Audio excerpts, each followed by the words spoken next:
제가 어느 책에서 읽었던 이야기입니다. 실제로 있었던 사건입니다. 어느 유명한 연예인이 미국에서 신학을 공부하다가 잠깐 한국에 돌아와서 콘서트를 하는 중에 자신이 자라난 어린 시절 이야기를 했습니다. 자신의 어머니는 평생 새벽 기도회를 한 번도 빠지지 않으실 만큼 열심 있는 기독교인이었다고 그럽니다. 그런데 그 어머님이 새벽 기도회를 다녀와서는 매일 아침 가마솥에 장작불을 지펴서 가짜 꿀을 만드셨다 하는 겁니다. 조청에 꿀을 섞어가지고 가짜 꿀을 만들었어요. 이분 청중들을 대상으로 농담처럼 한 이야기였는데, 나의 어머니는 하루도 빠지지 않고 새벽 기도에 가셔서 무슨 기도를 하셨을까, 이런 생각을 했다는 거예요. 어머니가 기도회를 마치고 와서 장작불을 지펴서 가짜 꿀을 만들면서 어떤 마음, 어떤 생각을 가졌을까, 항상 자기 마음속에 의문으로 남았다 하는 겁니다. 비슷한 이야기를 들은 적이 있습니다. 어느 시골 교회에서 매일 새벽 기도회를 하는데, 교회에서 마을로 돌아가는 길에 주변 집에 담에 열려있는 호박, 밭에 깻잎, 배추, 이게 자꾸 없어지는 거예요. 교인들이 와서 새벽 기도회 하고 집에 가는 중에 남의 담에 있는 애호박 땅하고 남의 밭에 깻잎, 또 고추, 상추, 이건 몰래 따서 문제가 되었다 하는 겁니다. 2015년도 우리나라 인구주택 총조사의 결과가 얼마 전에 발표가 되었습니다. 이 종교조사를 10년에 한 번씩 하는데 2005년도에 했고 2015년도에 했는데, 그 2015년도에 한 것이 얼마 전에, 한 2달 전에 발표가 되었어요. 조사 결과에 우리나라 종교가 있는 사람이 2155만 명, 퍼센테이지로 하면 약 44% 정도 되고, 종교가 없는 사람이 2750만 명, 퍼센테이지로 하면 약 56% 정도 되었다 그럽니다. 특이한 것이 종교가 없는 사람이 종교가 있는 사람보다 많아졌다 하는 거죠. 종교가 있는 2155만 명 중에 프로테스탄트 기독교, 개신교가 968만 명으로 제일 많고, 그 다음에 불교가 762만 명, 세 번째가 천주교로 389만 명이라고 조사가 되었습니다. 2005년도에는 제일 많은 종교 인구가 불교였어요. 2위가 개신교, 3위가 천주교였는데, 불교 인구가 확연히 줄었습니다. 200~300만이 줄었고, 천주교 인구도 100만 명 가까이 줄었어요. 그런데 프로테스탄트 기독교, 개신교 인구만 120만 명 늘었다 하는 겁니다. 개신교와 천주교를 합한 기독교 인구가 1357만 명으로 불교 인구의 2배 가까운 숫자가 되었습니다. 명실상부하게 대한민국은 사실상 주류 종교가 기독교인 국가가 됐다 하는 것이죠. 그러나 성도의 숫자가 늘어난 부분에 있어서 우리나라 교회가 세계를 깜짝 놀라게 할 만큼 7, 80년대 놀랍게 성장했지만, 언제부턴가 우리 특별히 프로테스탄트 기독교, 개신교 성도의 삶이 본질적 변화는 별로 없고 그저 죽어서 천당 가는 내세 종교로 전락해버렸다, 이런 뼈아픈 고발들이 있었습니다. 제가 이 인구통계조사 발표 나오기 전에 우리 겨울이다 그랬어요. 그죠? 우리 개신교, 기독교의 겨울이다, 이런 말씀을 했어요. 그런데 우리가 잘 버텨내고 인내하고 우리가 개혁되면 또 여러분과 같은 놀라운 성장이 있을 것이다, 그런 말씀을 드렸습니다.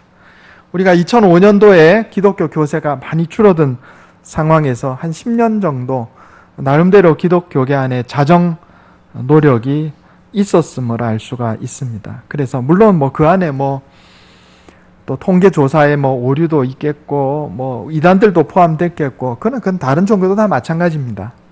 사실상 기독교가 성장했다 이렇게 볼 수가 있겠습니다. 그러나 문제는 사람이 늘어난 만큼 본질적인 변화가 일어났는가? 우리나라가 기독교인, 종교 인구 중에 기독교 인구가 3분의 2 가까이 되는 상황에서 과연 우리나라가 그만큼 본질적으로 변화됐나? 다시 한번 생각해 볼 필요가 있다 하는 겁니다. 새벽 기도에 열심히 기도하고 한 번도 빠짐없이 새벽 기도를 하고 가짜꿀을 만드는 그런 신앙은 문제가 많다 하는 거죠. 오늘 우리에게 주시는 하나님의 말씀은 거룩에 관한 말씀입니다. 거룩이라고 하는 말은 히브리어로 카도시라는 단어인데 이것은 구별하여 바치다 이런 뜻에서 유래된 단어입니다. 오늘 본문 말씀에서 하나님께서 이스라엘 백성들에게 내가 거룩하니 너희도 거룩하라 이렇게 말씀하셨어요. 나는 너희의 하나님이 되려고 너희를 애굽 땅에서 인도하여 낸 여호와라. 내가 거룩하니 너희도 거룩할지어다 그랬어요. 신분만 하나님의 백성, 하나님의 자녀로 바뀐 것이 아니라 본질적 성품과 살아가는 삶의 형태도 너희는 거룩해져야 한다. 내가 거룩하기 때문에 너희도 거룩해져야 한다. 이렇게 말씀하고 있는 겁니다. 오늘 본문 말씀과 성경 부분들을 통해서 거룩한 백성의 특징이 무엇인지 한번 살펴보려고 합니다. 첫째로 하나님께 예배드리는 백성이 거룩한 백성입니다. 따라해 보겠습니다. 하나님께 예배드리는 백성이 거룩한 백성입니다. 여기 두 가지가 포인트예요. 하나님께 라는 것하고 예배, 두 가지가 다 포인트입니다. 우상이 아니라 하나님께 예배드리는 백성이 거룩한 백성입니다. 우상이라고 해서 꼭 돌신상 갖다 놓고 비나이다 하는 것만이 우상이 아니고 하나님보다 더 가치 있게 여기는 것이 어떤 것이 있다면 그게 우상이에요. 돈이든지 권력이든지 명예든지 지위든지 또 사람이든지 또 내 이익이든지 무엇이든지 간에 하나님보다 더 가치 있게 여기는 것이 있다면 그게 우상이에요. 이런 우상을 섬기는 게 아니고 우상에게 예배하는 게 아니고 우상을 따라가는 게 아니고 하나님께 우리를 창조하시고 우리를 구원하시고 또 우리에게 너희도 거룩하라 명령하신 바로 그 하나님, 그 하나님께 예배드리는 백성이 거룩한 백성입니다. 제가 계속해서 출애굽기를 설교했습니다. 하나님께서 이집트에서 노예살이하던 이스라엘 백성들을 10가지 재앙과 홍해 사건을 통해서 이끌어내시고 광야길을 통과해서 미리 모세에게 말씀하신 시내산에 도착하게 하셨다 그랬어요. 그래서 시내산에서 하나님과 이스라엘 백성 간에 영적인 결혼식이 있었다 이런 말씀드렸죠. 하나님께서 이스라엘 백성과 시내산에서 영적인 결혼식, 계약을 체결하시고 세 가지 선물을 주셨다 그랬어요. 세 가지 선물이 뭐죠? 첫째로 십계명, 둘째로 성막과 법궤, 세 번째로 제사제도. 세 가지 선물을 주셨어요. 그런데 이 세 가지 선물은 사실상 하나입니다. 왜냐하면 자, 십계명이 기록된 돌판을 주셨는데 이게 어디로 들어갑니까? 성막 안에 법궤가 있는데 법궤 안에 이 십계명 돌판이 들어가요. 그렇죠? 그리고 제사는 어디서 하나님께 드려집니까? 성막에서. 그러니까 십계명과 성막과 법궤 그리고 제사 제도는 사실상 하나인 겁니다. 하나예요. 이 십계명, 성막과 법궤, 제사 제도를 한 단어로 표현하면 그것이 예배입니다. 예. 십계명도 예배 안에 들어가는 거예요. 성막과 법궤도 예배 안에 들어가는 거예요. 제사제도 다 그게 예배 안에 들어가는 것이다 하는 겁니다. 성경은 하나님께서 우리를 창조하시고 구원하신 목적이 예배임을 분명하게 말씀하고 있습니다. 하나님께서 아담과 하와를 창조하셔서 에덴 동산에 두셨어요. 그리고 하나님께서 때때로 에덴 동산에 찾아오셔서 아담과 하와를 만나셨습니다. 이걸 원시 예배라고 볼 수 있어요. 그리고 아담과 하와가 에덴 동산에서 타락해서 에덴 동산에서 쫓겨난 다음에도 아담과 하와의 두 아들 가인과 아벨이 하나님께 예배드린 내용이 성경에 기록되어 있습니다. 그리고 하나님께서 이집트에서 노예살이하던 이스라엘 백성들을 구원하실 때 그 구원의 목적에 대해서 출애굽기에 계속해서 분명하게 말씀하시는데 제가 한번 읽어보겠습니다. 한번 틀어주시기 바랍니다. 듣기만 하세요. 이거 찾기가 이게 번거로우니까요. 출애굽기 7장 16절에 내 백성을 보내라. 그러면 그들이 광야에서 나를 섬길 것이니라. 출애굽기 8장 1절에 여호와의 말씀에 내 백성을 보내라. 그들이 나를 섬길 것이니라. 출애굽기 9장 1절에 여호와께서 말씀하시기를 내 백성을 보내라. 그들이 나를 섬길 것이니라. 출애굽기 10장 3절에 내 백성을 보내라. 그들이 나를 섬길 것이라. 출애굽기 5장 1절에 그들이 광야에서 내 앞에 절기를 지킬 것이니라. 10장 9절에 모세가 이르되 우리가 여호와 앞에 절기를 지킬 것인즉 우리가 남녀노소와 양과 소를 데리고 가겠나이다. 하나님께서 모세를 이집트 왕 파라오에게 보내시면서 이스라엘 백성들을 내놔라 하면서 목적을 분명하게 말씀하세요. 목적이 뭐예요? 내 백성이 나를 섬길 것이니라. 내 백성이 광야에서 절기를 지킬 것이니라. 여기 섬기다 하는 단어는 히브리어로 아바드라는 단어입니다. 아바드. 이 아바드라고 하는 단어는 노예가 주인을 섬길 때 이 아바드라는 단어를 써요. 또 농부가 밭을 경작할 때도 아바드라는 단어를 써요. 그리고 아바드는 곧 예배드리다 이런 단어가 되는 겁니다.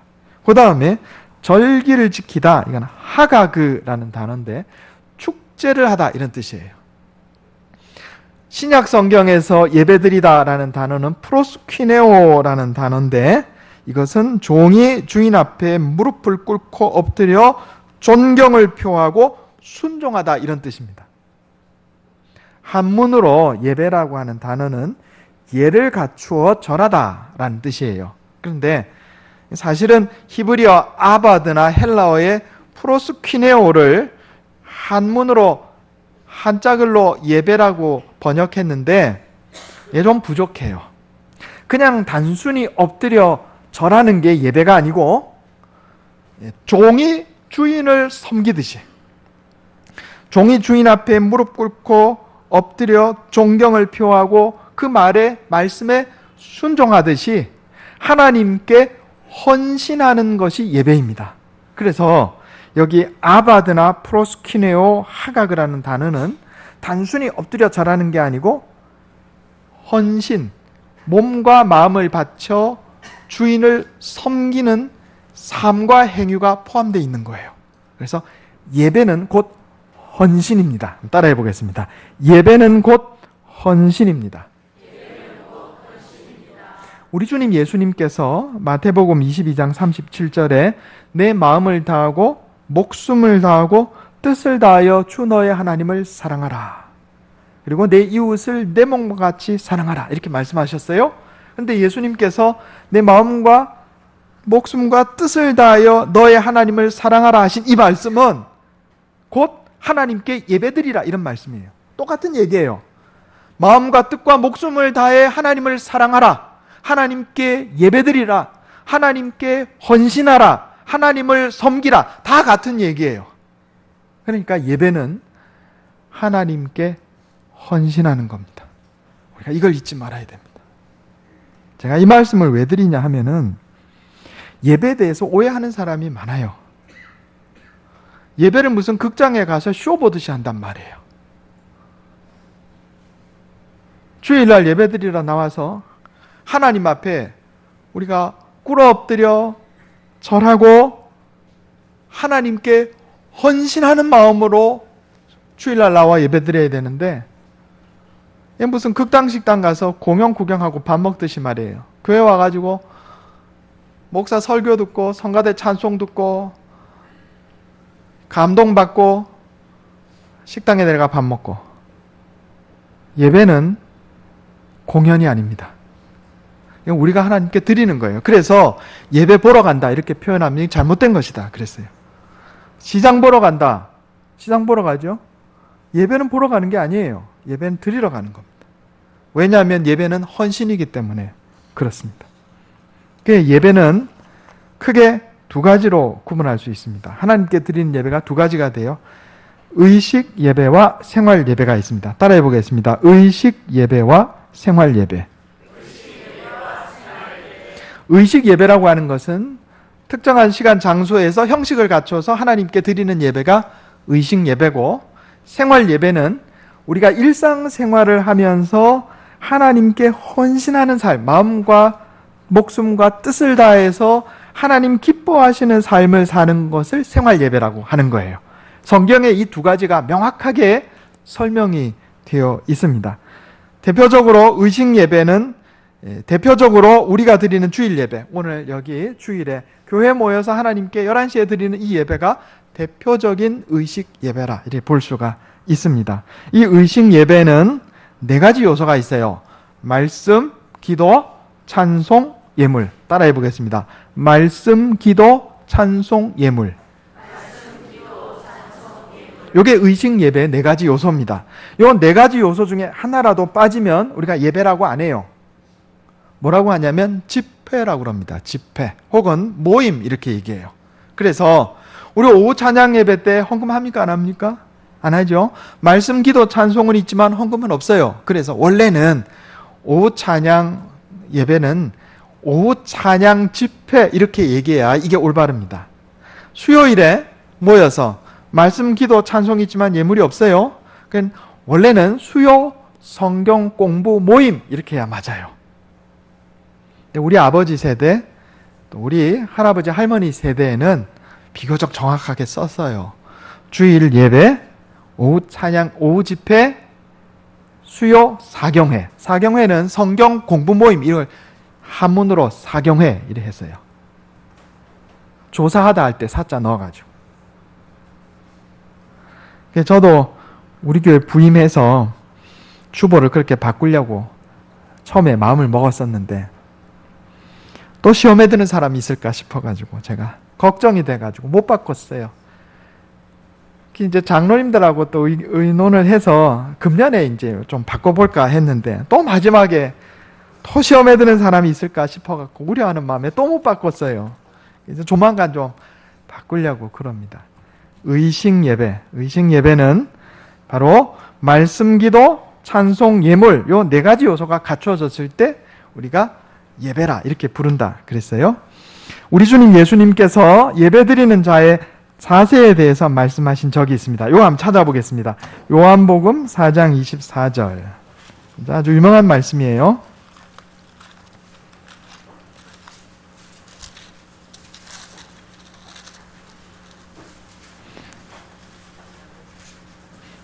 신약성경 148페이지 요한복음 4장 24절 같이 읽겠습니다. 23절, 24절 같이 읽겠습니다. 시작. 아버지께 참되게 예배하는 자들은 영과 진리로 예배할 때가 오나니 곧 이때라. 아버지께서는 자기에게 이렇게 예배하는 자들을 찾으시느니라. 하나님은 영이시니 예배하는 자가 영과 진리로 예배할지니라. 아멘. 이 영어로 하면 in spirit, in truth 이렇게 돼 있어요. 영과 진리. 자, 요거 우리가 배경을 잘 이해해야 이 말씀을 이해할 수가 있습니다. 여기서 말하는 영은 성령을 얘기하는 게 아니고 사람의 심령을 얘기하는 겁니다. 심령. 그리고 진리는 진리의 말씀을 의미하는 겁니다. 왜 이런 말씀을 하셨는가? 당시에 유대 나라 고 지경에 살고 있던 사람들을 크게 두 종류로 구분할 수 있어요. 하나는 유대인, 또 하나는 사마리아인. 유대인은 유다 지파와 시므온 지파, 베냐민 지파, 요 주로 이 세 지파 사람들이 남쪽 유다 왕국에 살던 사람들, 요 세 지파 사람들이 형성된 나라가 유대의 나라였는데 이걸 유대인 이렇게 불렀어요. 사마리아인은 뭔가 북쪽 왕국에 살던 사람들인데 아수르가 침입해 들어와 가지고 혼혈이 됐어요. 그래서 혼혈인들입니다. 100% 유대 혈통이 아니고 외국인의 혼혈된 사람들, 그게 사마리아인이에요. 유대인과 사마리아인들이 사이가 별로 좋지 않았어요. 그런데 예수님께서 영과 진리로 예배드리라 하신 말씀은 유대인들은요, 형식은 다 갖춰졌고 성경 말씀도 올바른데 이 간절한 심령이 빠졌단 말이에요. 유대인들이 형식적인 예배를 드렸어요, 하나님 앞에. 또 사마리아인들의 문제는 뭐냐면 이 사람들은 혈통만 혼혈이 된 게 아니고 종교도 혼합이 됐어요. 그래서 사마리아 오경이라고 하는 게 따로 있었습니다. 지금도 있어요. 모세 오경, 구약 성경의 핵심이죠. 창세기, 출애굽기, 레위기, 민수기, 신명기. 그런데 사마리아 사람들은 사마리아 오경이라고 하는 변질된 성경을 따로 갖고 있어요. 지금도 그게 남아 있어요. 그러니까 이 사람들은 진리에서 벗어난 거예요. 그래서 예수님께서 사마리아 수가성 여인에게 하나님께 참으로 예배하는 자들은 간절한 심령으로, 유대인처럼 형식적인 예배 말고 간절한 심령으로, 그리고 사마리아 사람들처럼 변질된 진리 말고 참 진리로 하나님께 예배드려야 한다, 이렇게 말씀하셨던 것입니다. 그러므로 우리가 의식 예배, 형식을 갖춰 드린 예배를 드릴 때 말씀, 기도, 찬송, 예물, 그리고 간절한 심령과 진리 안에서 하나님께 예배드릴 때 하나님이 받으신다 하는 겁니다. 두 번째는 생활 예배입니다. 따라해 보겠습니다. 생활 예배. 예배를 뜻하는 히브리어 단어 아바드와 헬라어 단어 프로스퀴네오는 종이 주인을 섬기는 행동을 뜻하는 단어다 그랬어요. 그래서 이 생활 예배는요, 헌신이라는 단어에 가깝다 그랬어요. 우리가 내 뜻, 내 생각, 내 고집 포기하고 하나님께서 우리에게 주신 계명의 말씀대로 살고 하나님 기뻐하시는 삶을 사는 것, 이게 삶의 예배예요. 그래서 로마서 12장 1절 2절에 너희 몸을 하나님이 기뻐하시는 거룩한 한 제물로 드리라. 이는 너희가 드릴 영적 예배니라. 너희는 이 세대를 본받지 말고 오직 마음을 새롭게 함으로 변화를 받아 하나님의 선하시고 기뻐하시고 온전하신 뜻이 무엇인지 분별하도록 하라 그랬어요. 로마서 12장 1절, 이 유명한 말씀입니다. 이것이 바로 삶의 예배에 대해서 기록한 대표적인 말씀이에요. 이처럼 의식 예배와 생활 예배를 드리는 사람, 백성, 이런 사람을 거룩한 백성이라 이래 부르는 겁니다. 성경에 보면 잘못된 예배에 예들이 나와 있어요. 첫째로 이스라엘의 초대왕 사울이 잘못된 예배를 드리다가 하나님께서 너 더 이상 왕 아니다. 그래서 다윗으로 교체하시는 일이 있었는데 하나님께서 선지자 겸 제사장인 사무엘이 제사를 하나님께 예배를 집례해야 되는데 전쟁에 급한 상황에서요, 사울이 자기 마음대로 자기가 예배를 집례했어요. 하나님께서 세우신 영적인 질서를 무시한 예배는 잘못된 예배입니다. 하나님께서 사울을 왕위에서 끌어내리셨다 하는 겁니다. 두 번째 예가 나답과 아비후의 예배가 있습니다. 우리 레위기 10장 한번 찾아보겠습니다. 오늘 본문 말씀 바로 직전이죠. 레위기 10장 1절 2절.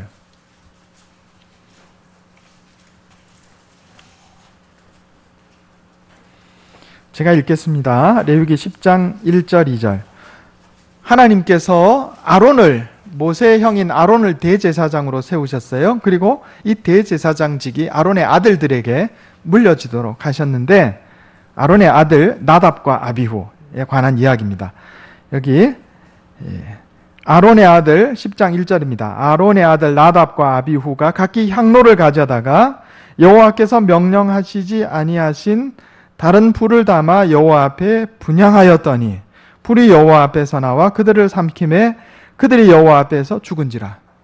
원래는 제단에서 피의 제사를 드린 다음에 번제단에서 피의 제사를 드린 다음에, 그죠? 피의 제사, 속죄 제사를 드린 다음에 그 번제단의 불을 가지고 성막 안에 있는 향단에 향불을 피워야 되는 거예요. 그런데 여기 나답과 아비후가 이건 무시했단 말이에요.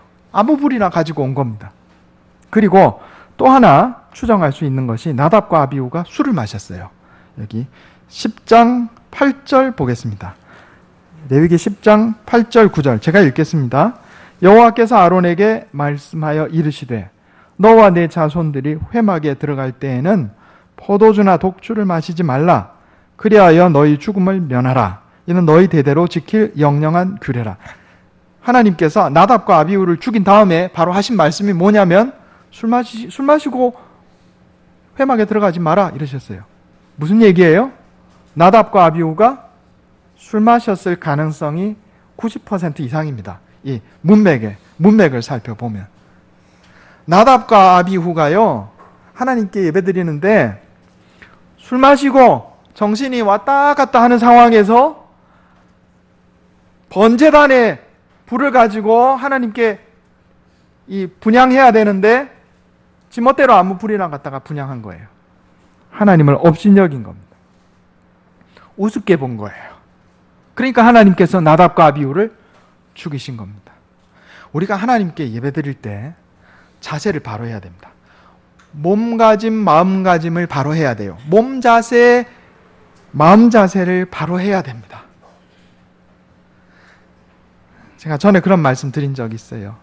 우리 의자 이렇게 놓고 예배 드리는데 전 옛날이 더 좋다고요. 맨바닥에 방석 놓고 꿇어앉고 예배 드리는 게 맞아요. 그게 맞는 겁니다. 그 전에 천주교 성당에 가서 제가 미사에 참여했는데 한번 보니까 앞에 그 성당만 그런지는 모르겠어요. 앞에 의자에 이 판자가 있어서 이걸 내리면 무릎 꿇고 예배 드릴 수 있도록 돼 있어요. 기도할 때는 그거 내리고 무릎 꿇고 기도하더라고요. 그게 맞아요. 우리가 하나님께 예배 드릴 때 마음 자세, 몸 자세를 바로 해야 됩니다. 삐딱하게 앉는다든지 불경한 태도를 취하면 하나님이 그 예배를 받으시지 않는단 말이에요. 우리가 이걸 잘 생각해야 됩니다. 나답과 아비후가요 하나님을 우습게 여기다가 죽었어요. 세 번째로 가인의 예배, 또 이스라엘 왕국시대의 북왕국 이스라엘의 예배, 왕국시대 이스라엘 백성들의 예배가 잘못된 예배인데 창세기 4장에 보면 가인과 아벨이 하나님께 제사를 드리는데 하나님께서 아벨과 그의 제물은 받으셨으나 가인과 그의 제물은 받지 않으셨다 이런 말씀이 나와요. 두 가지예요. 가인의 제사를 받지 않으신. 하나는 가인이 평소에 악하게 살았어요. 그래서 하나님께서 거기에 대해서 가인에게 책망하시는 내용이 창세기에 나옵니다. 그리고 구별되지 않은 제물을 드렸어요. 삶의 예배와 생활 예배와 의식 예배가 일치하지 않았다 이런 얘기입니다. 이사야 한번 찾아보겠습니다. 이사야 1장 13절.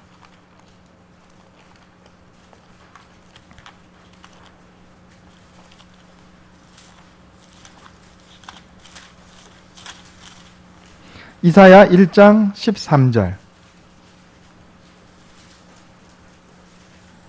같이 한번 읽어보겠습니다. 967페이지.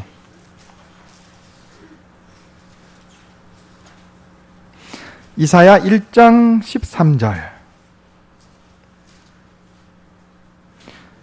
같이 읽겠습니다. 시작. 헛된 재물을 다시 가져오지 말라. 분향은 내가 가증히 여기는 바요. 월삭과 안식일과 대회로 모이는 것도 그러하니 성회와 아울러 악을 행하는 것을 내가 견디지 못하겠노라. 아멘. 하나님께 제사 지내는데 예배 드리는데 평소의 삶이 악하게 살아요. 그 예배 받지 않겠다 이런 말씀이에요. 잠언에 보면 율법을 지키지 않는 자는 그 기도도 가증하니라 이런 말씀이 있어요. 제가 맨 처음에 예를 들었습니다. 평생 동안 새벽 기도에 한 번도 빠지지 않았어요. 그런데 새벽 기도에 갔다 와서 뭐 만들었어요? 가짜 꿀. 하나님께서 그 기도 들으시겠어요? 아니요. 너의 기도는 가증하구나 이렇게 말씀하셨을 거란 말이에요. 잘못된 예배예요. 잘못된 기도예요.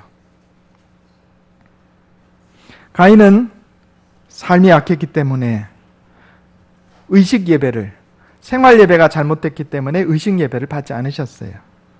이스라엘 백성들이 삶이 하나님 계명에 따라 살지 않고 악했기 때문에 의식 예배를 받지 않으셨어요.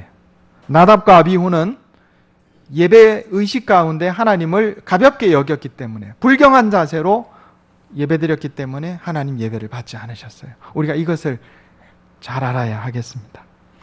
레위기에 보면 5종류의 제사가 언급되어 있습니다. 제가 오늘 나눠드린 주보에 간단하게 기록되어 있는데요. 한번 보겠습니다. 레위기 5대 제사의 의미. 괄호 1번 같이 한번 읽어보겠습니다. 자, 시작. 속죄제와 속건제.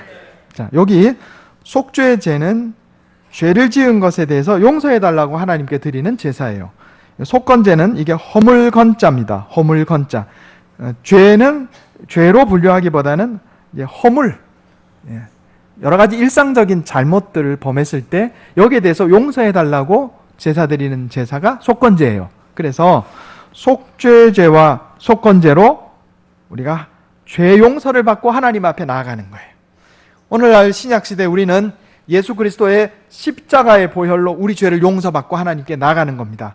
죄 용서받지 않은 사람 하나님 앞에 나갈 수가 없어요. 이스라엘 백성들이 시내산에서 하나님께서 강림하셨을 때 하나님이 모세를 향해서 이스라엘 백성들 이리로 올라오지 못하게 해라. 이 부정한 백성들이 거룩하신 나 하나님을 만나면 죽는다, 이런 말씀하신 거예요. 그래서 우리는 죄 용서받지 않고는 하나님께 나와 예배드릴 수도 없는 거예요. 속죄제와 속건제는 우리가 예수 그리스도의 십자가의 보혈로 죄 용서받는 것을 상징하는 제사입니다. 두 번째로 번제와 소제가 있습니다. 따라해 보겠습니다. 번제와 소제. 번제는 동물, 가축 제물을 다 불태워서 하나님께 올려드리는 제사고, 소제는 곡식 제물을 다 불태워서 하나님께 드리는 제사예요. 이것은 헌신을 의미합니다. 따라해 보겠습니다. 헌신. 전부 다 하나님께 드리는 거예요. 우리가 예수 그리스도의 십자가의 보혈로 구원받았습니다. 내 삶은 더 이상 내 것이 아니라 하나님 것이에요. 내가 그리스도와 함께 십자가에 못 박혔나니 그런즉 이제 내가 산 것이 아니요 오직 내 안에 그리스도께서 사신 것이라. 이제 내가 육체 가운데 사는 것은 나를 사랑하사 나를 위하여 자기 몸을 버리신 하나님의 아들을 믿는 믿음 안에서 사는 것이라. 오늘 우리 청년부 암송 구절이에요. 번제와 소제는 전적인 헌신을 말하는 겁니다. 우리가 하나님께 예배드릴 때는 의식 예배든 생활 예배든 전적으로 하나님께 나를 드리는 거예요. 마음과 목숨과 뜻을 다해 하나님을 사랑하는 게 예배예요. 세 번째로 화목제가 있습니다. 따라해 보겠습니다. 화목제. 화목제는 다른 제사하고 달리 제물을 하나님께 예배드린 자가, 제사 드린 자가 그 제물을 하나님과 함께 먹습니다. 하나님 앞에서 먹어요. 이건 공동 식사를 의미합니다. 이거는 동행을 의미합니다. 동행. 하나님과 동행하는 삶. 그래서 구약시대 이스라엘의 5대 제사, 속죄제와 속건제는 우리의 죄 용서를 상징하고, 번제와 소제는 우리의 헌신을 상징하고, 화목제는 하나님과 동행하는 삶을 의미하는 것입니다. 우리는 예수 그리스도의 십자가의 보혈로 죄 용서받고 하나님의 백성이 되었습니다. 하나님께서 우리에게 원하시는 것은 신분만 하나님 백성 된 것이 아니라 우리의 인격과 우리의 삶이 하나님을 닮은 거룩한 백성 되기를 원하십니다. 거룩한 백성이란 하나님께 예배드리는 백성입니다. 의식 예배, 말씀, 기도, 찬송, 예물, 그리고 간절한 심령과 진리 안에서 하나님께 예배드리는 의식 예배. 내 삶을 주님의 뜻에 맞춰 하나님 계명을 지키고 하나님 기뻐하시는 헌신의 삶을 드리는 생활 예배. 이 두 가지 예배를 통해서 하나님의 거룩한 백성이 되는 것입니다. 그래서 이 세상에서 하나님께서 주시는 풍성한 복을 누리고 하나님의 약속의 상속자가 되며 마지막 심판날 주님 앞에 상 받는 거룩한 백성 다 되는 저와 여러분 되시기를 예수님의 이름으로 축원합니다. 기도하겠습니다. 하나님, 내가 거룩하니 너희도 거룩할지어다 하신 말씀에 아멘하며 받게 해주시니 감사합니다. 우리가 이미 예수님의 십자가의 보혈로 하나님의 백성이 되었사온데 아직 나의 인격과 삶이 거룩해지지 못함을 주님 앞에 고백합니다. 내가 거룩하니 너희도 거룩하라 하신 주님의 말씀대로 나의 인격과 삶이 거룩하게 변화되게 해 주시옵소서. 간절한 심령과 진리 안에서 드리는 온전한 의식 예배를 주님께 드리기를 원합니다. 하나님의 계명을 지키고 내 마음과 뜻과 목숨을 다해 주님을 사랑하는 헌신의 삶을 살아가는 생활 예배로 주님께 예배 드리기를 원합니다. 그래서 구약 이스라엘 백성들처럼 속죄제와 번제제로 예수님의 피로 용서받고 주님 앞에 나아가며 번제와 소제로 내 삶을 헌신하여 주님께 나아가며 화목제로 하나님과 동행하는 삶을 삶으로 말미암아 거룩한 백성으로 살아가게 하여 주시옵소서. 이것이 내 힘과 능력으로 되지 않음을 고백합니다. 날마다 말씀으로 나를 깨우쳐 주시고 성령으로 인도하여 주시옵소서. 우리 주 예수님의 이름으로 간절히 기도하옵나이다. 아멘.